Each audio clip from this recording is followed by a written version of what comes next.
Before you celebrate an Indian becoming the CEO at big American firm, think again and think hard. Is that what we as Indians really want? Over the years, millions of young talented Indians from various disciplines have left our soil in search of better opportunities. This is what is termed as brain drain, and policymakers have been grappling with this issue for a long time. The recent coronation of Parag Agrawal as the CEO of Twitter ignited the conversation once again, and one is left to wonder, why are we losing out on our best and sharpest minds to the West when they could be staying back and working to uplift the country? Hi and welcome. You're watching TFI English, the national socio-political analysis arm of the TFI Media Group. I'm Siddharth, your host. In this video, I will talk about India celebrating big tech domination by Indians and why it is time to reflect on the issue of brain drain. Let's begin. Microblogging platform Twitter on Monday announced the change in the top company position, with Indian origin Parag Agrawal taking over the CEO duties from the outgoing Jack Dorsey. The announcement was met with euphoria back here in India, especially as people took pride in the fact that another Fortune 500 company was being headed by an Indian. While the emotion is justified, for the achievement of any Indian on the global map should be celebrated, but we must also reflect and keep ourselves in check. Intelligent brains like Parag, who studied in local schools of India, went to prestigious institutes like the IIT, and yet packed it all up to board a flight to America or other Western nations, should worry us. The phenomenon called brain drain has once again nestled itself in the public domain for discussion. Founder of Cred, Kunal Shah, while extending his wishes to Agrawal, mentioned the risks of brain drain and kick-started another round of the conversation regarding the same. He remarked, "While we all celebrate how Indians are becoming global tech CEOs and bask in this reflected glory, we as Indians need to ask what is making our best leave the country and what will reverse this trend in years to come. A country with its best talent leaving will not win big." An example should suffice why the brilliant minds of India tend to prefer foreign destinations to churn up their magic. After Parag's announcement hit the newsstands, some social justice warriors here in India remarked that the IIT alumnus had become the CEO because of his caste privilege. Imagine the brain cells that must have been stunningly destroyed while spinning such a mind-confounding argument. The social justice warriors believed that the USA and its big tech companies discriminate based on the Varna, and because Parag was a Brahmin, which he isn't by the way, Parag is a Baniya, he landed the plush job. Is this how the social justice warriors claim that people achieve greatness in the USA?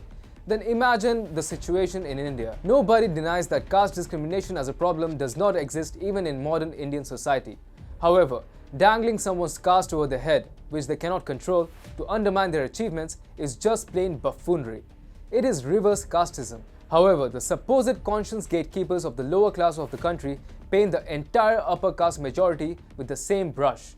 Such generalizations breed catastrophe and divisiveness, and that is exactly what pushes people to take a flight to foreign shores. While the reservation system and caste abuse play a role in the decision, another factor that forms a pivotal part is the obsession of few that only utopian lands like America can help them achieve their goals. Indian parents tend to sell the dream that the Western world is the final frontier that one needs to conquer in order to really prove themselves. This little spark planted by the parents then turns into obsession, and many fly out of the country just for the sake of it. Then there is the safety aspect as well. The quality of life in most developed nations is far better than India, which attracts the majority of the tribe. The safety, added with the bonus of economic sustainability, is another point that drives the Indian crowd. When seen in the context of the purchasing power parity, average wages for a person in the United States is more than 6 times of his Indian counterpart in the academia, more than 3 times in management, and more than double in the IT sector. While it is understandable that we have made over 41 unicorns this year, suggesting that people are staying back and working for the country, there is still a long way to go. Often when an individual starts a business in India, the demons of the Nehruvian socialism threaten to drown the budding entrepreneur. We as a society are highly suspicious of the wealth and job creators.